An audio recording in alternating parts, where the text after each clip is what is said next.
Hello students, today we are going to talk about the first chapter of history, that is studying the medieval period. Students, the main purpose of making this video is to provide you the whole and clear information about the chapter so that it will help you to understand the important points of the chapter. Now start from the important points of the chapter. Your first point is history of the past can be divided into three periods. First, ancient period, second, medieval period, and third is modern period. Ancient period प्राचीन काल कहा गया, medieval period को मध्यकाल कहा गया और modern period को आधुनिक काल कहा गया. Now come on the second point. The medieval period in India covers about 1000 years from 8th century to 18th century CE. Medieval period को भारत में 1000 वर्ष तक का माना गया है, जो कि 8th सेंचुरी से 18th सेंचुरी तक का समय माना जाता है.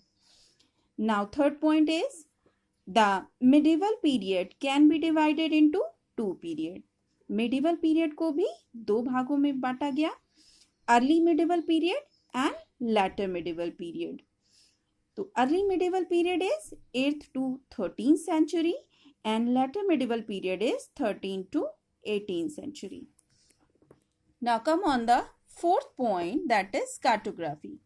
Cartography, it is the art or skill of drawing or making maps, and a person who makes maps is referred to as a cartographer. It is the art or skill of drawing or making maps. Maps को draw करने की, maps को बनाने की जो कला है उसी को कार्टोग्राफी कहते हैं. मैप्स को बनाने की कला को कार्टोग्राफी कहते हैं. और जो व्यक्ति इस आर्ट को करने में निपुण होता है या इस आर्ट को जानता है उसे हम कार्टोग्राफर कहते हैं. Clear?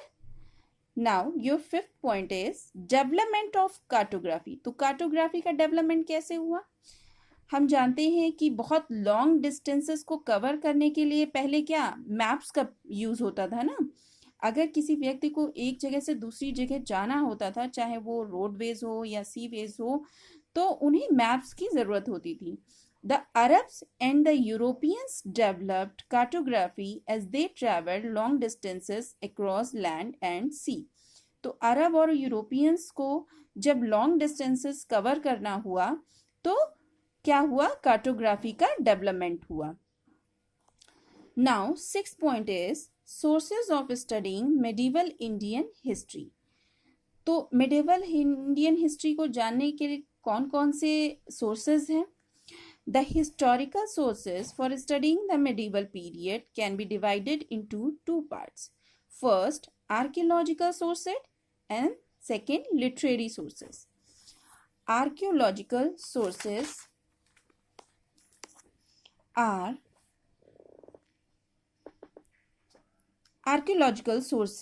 include temples, palaces, mosques, forts, tombs, remains of the dwellings of ordinary people, coins, paintings, tools and weapons, inscriptions and various other artifacts of this period. तो archaeological sources हम किन्हें कहेंगे? जो उस समय के मंदिर थे, मस्जिद थी, पैलेसेस थे जहाँ राजा महाराजा रहते थे, और जो ड्वेलिंग प्लेसेस थे, ड्वेलिंग प्लेसेस जहाँ पर ऑर्डिनरी लोग रहते थे. उस समय के जो कॉइन्स थे, उस समय की पेंटिंग्स थी, हथियार थे, और इंस्क्रिप्शन कहते हैं जो खुदाई करके लिखावट की जाती है. तो उन सब से मेडिवल पीरियड का पता चलता है. इन सब चीज़ों से, इन आर्कियोलॉजिकल सोर्सेस से पता चलता है कि उस समय का जो मेडिवल पीरियड था वो कैसा था.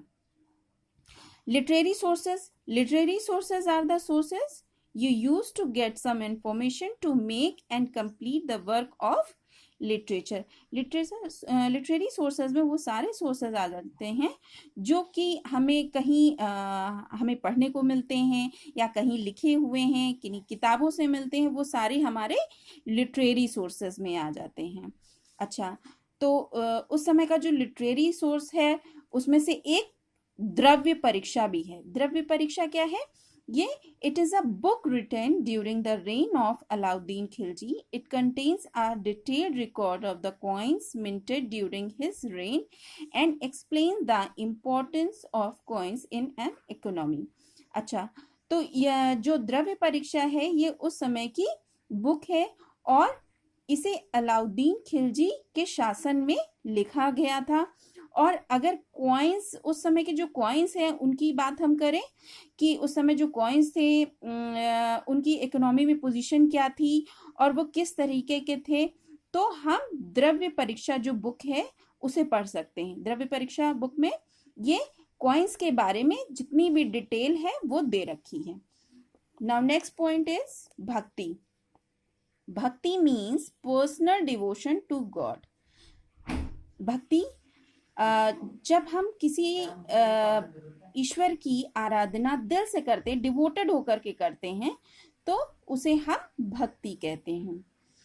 इस्लाम। Now 11th point is Islam. Islam is a monotheistic religion that means that they believe in only one God, that is Allah. तो monotheistic हम किसे कहते हैं? जो एक ईश्वरवादी होता है, मतलब जो एक ईश्वर को मानता है।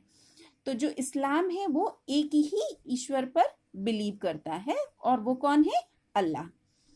Now next and last point is Sufism. Sufism was a monotheistic faith and preached of equality and brotherhood. तो जो सूफिज्म था उसने भाईचारे की भावना को बढ़ावा दिया। ठीक है, भाईचारे का उपदेश दिया और एक समानता का उपदेश दिया। जो भी उस समय के सूफी संत थे उन्होंने एक समानता का उपदेश दिया और भाईचारे का उपदेश दिया। तो now these are the points we have discussed in this class. Okay, thank you students.